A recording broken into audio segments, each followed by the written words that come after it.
Roasting हिंदुस्तानी मसीह channel में सब लोग को स्वागत है। आत्मा और सच्चाई के साथ परमेश्वर के लिए आराधना करना, उपासना करना कितना अनमोल बात है। आज हम इस वीडियो में एक बेड़िया यानी खुद को अपोस्तल ठहर के यहाँ पर आराधना के बारे में क्या क्या गलती शिक्षा दे रहा है करके एक छोटा सा क्लिपिंग देख लेंगे। चलो अपन वीडियो में जाएंगे और इस वीडियो के अंत में आराधना करना मतलब परमेश्वर की नजर में क्या है करके थोड़ा सा सीख लेंगे। आप चर्च में कैसे वर्शिप करना चाहते हैं? आपके कपड़े सीधे हों, ऐसे पूरे। आप नहीं चाहते आपको कोई ऐसे ऐसे देखे। तो हमारा अपोस्तल जी यहाँ पर लोगों के बारे में यानी चर्च में बैठे हुए लोगों के बारे में और वे लोग परमेश्वर की आराधना कैसा कर रहा है करके यहाँ पर नकल करके दिखा रहा है और इसके द्वारा कुछ शिक्षा सिखाने वाला है। शायद आपको शर्म आती? कई चर्चिस ने बोला तेज ताली नहीं बजानी। कई चर्चेस ने तेज से ताली नहीं बजानी। कौन सा चर्चेस होगा? जो चर्चेस में ऐसा ताली नहीं बजाना और नाचना नहीं और ऐसा कूदना नहीं, वैसा कोई शिक्षा दे रहा होगा, वे चर्चेस के बारे में यहां पर कह रहा होगा।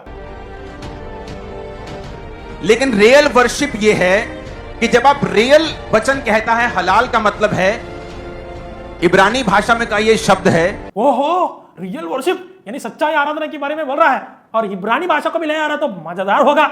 इब्रानी शब्द के लिए इंतजार करेंगे कि जब आप रियल में वर्शिप करेंगे तो आप फुलिश की तरह नजर आएंगे, मूर्ख की तरह नजर आएंगे। इसमें इब्रानी शब्द कहां गया? अच्छा, इसने इब्रानी शब्द की अर्थ बता रहा था। ओहो, हमको वहां उनकी वाणी सुनने वाला की तरह समझ लिया होगा। कैसा? वे लोग आ करके वहां पर उसका मुंह को देखते देखते इब्रानी जानता है हमारा अपोस्तल जी करके वहां पर सोचता होगा। तो हमारे जैसे लोगों को पता है उसको इब्रानी भी नहीं आता और इब्रानी शब्द को भी नहीं जानता। आप ऊंचे स्वर में करेंगे हालेलुया, आप ऊंचे स्वर में गाएंगे। लोग कहेंगे इनको क्या हो, परमेश्वर तो सुनता ही है। अगर मैं ऐसे बोलूंगा हालेलुया, समझ में आया? लोग हालेलुया या धीरे कम आवाज से हालेलुया बोलेंगे तो भी परमेश्वर सुनेगा, या हालेलुया नहीं तो चिल्लाएंगे तो भी परमेश्वर सुनेगा। पर तुम लोग ऐसे नहीं हो ना, परमेश्वर कौन सा आराधना को अंगीकार करेगा करके यहां पर शिक्षा चल रहा है। तो वो तो ऐसे भी सुनता है, oh, praise God। तो ऐसे भी वर्शिप कर सकते हैं, लेकिन वचन ये नहीं कहता। ऐसा करने वालों को और ऐसा करने को वर्शिप है नहीं कहते हैं, यानी आराधना ही नहीं कहते हैं हमारा बाइबल में। फिर आप कौन सा वचन लेके आके यहाँ पर वचन में ऐसा नहीं कहते हैं करके बोल रहे हो? वचन ये नहीं कहता है तो वचन क्या कहता है वो भी समझाओ ना। किसी में हिम्मत नहीं थी दाऊद को कुर्सी से उठा सके, क्योंकि वो ऊंचा उसे किसने किया था? यहोवा ने। क्यों? क्योंकि वो यहोवा के सामने जब स्तुति करता था तो बच्चों की तरह। दाऊद के विषय आ गया। आज हम दाऊद के विषय में भी थोड़ा बहुत सीख लेंगे। दाऊद को परमेश्वर ने ऊंचाई यानी सिंहासन में बैठा दिया राज्य करने के लिए, राजा की तरह। किस बात के लिए? अंकुर साहब की नजर में दाऊद छोटे बच्चे की तरह परमेश्वर की स्तुति करता था और गीत गा रहा था। इसके वजह से ये बात सच है क्या? जब शुरू में खामरा कलीसिया ने इस तरह की वर्शिप की तो हमारा विरोध हुआ। ये कैसी वर्शिप है, ये कैसा नाचना है, ये तो शैतानी है। लेकिन उनको मतलब समझ नहीं है कि बाइबल में एक्चुअल डीप मतलब रियल बाइबल टीचिंग क्या है। सर बोलो सर, रियल बाइबल टीचिंग क्या है? रियल बाइबल टीचिंग आपकी नजर में क्या है पता? ये है जानू सी खुदा दुनिया।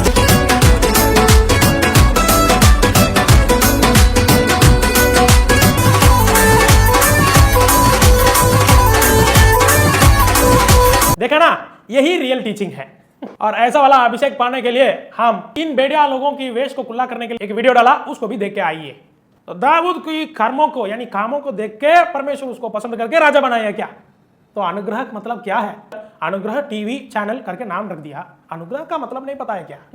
दाऊद की भलाई को देखकर परमेश्वर उसको राजा ने बनाया। दाऊद परमेश्वर की हृदय को पसंद था, इसलिए परमेश्वर दाऊद को पृथ्वी का नींव डालने से पहले ही चुन लिया था, क्योंकि दाऊद की तरह हमारा यीशु मसीह इस जगत में यूदा लोगों की राजा की तरह आने वाला था।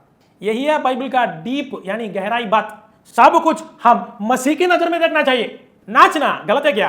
प्रभु की सम्मुख में, प्रभु की उपस्थिति में बहुत सारे लोग पुराना नियम नाच रहे थे, लेकिन नया नियम में, नया वाचा में नाचना कहां गया?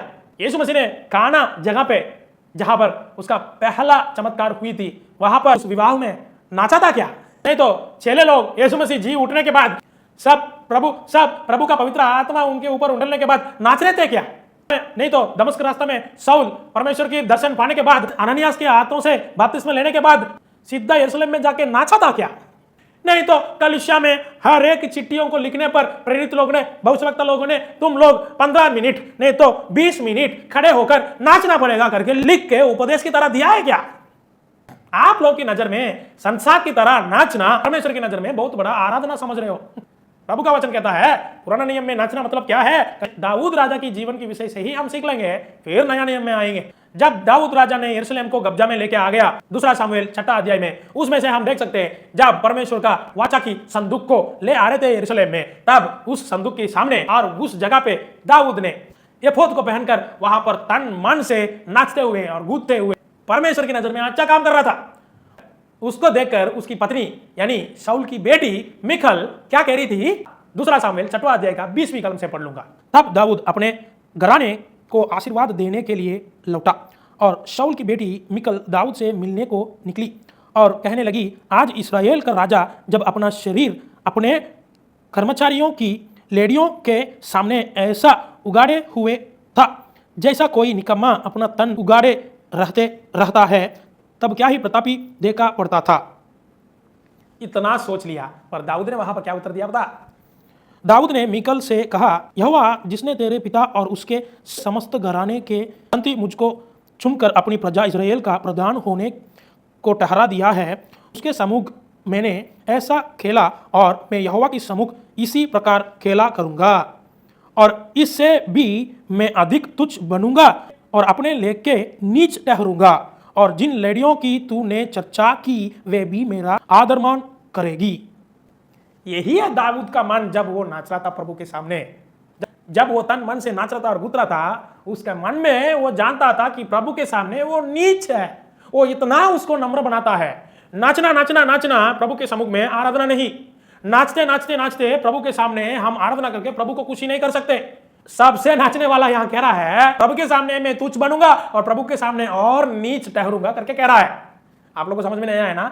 आप लोग को क्या समझ में आएगा? चर्च करके एक जगह पे जाने का आधा घंटा या 1 घंटा आंख खोल के आप हाथ ऐसा ऐसा ताली बजा के कुछ ना कुछ गीत गाने का, वहां का म्यूजिक लगाने का, फिर उसके बाद आंख बंद करके आप नाचते हुए नहीं तो गिरते हुए कुछ ना कुछ गीत को मुंह से निकालने का, और इसको आप कहेंगे आराधना।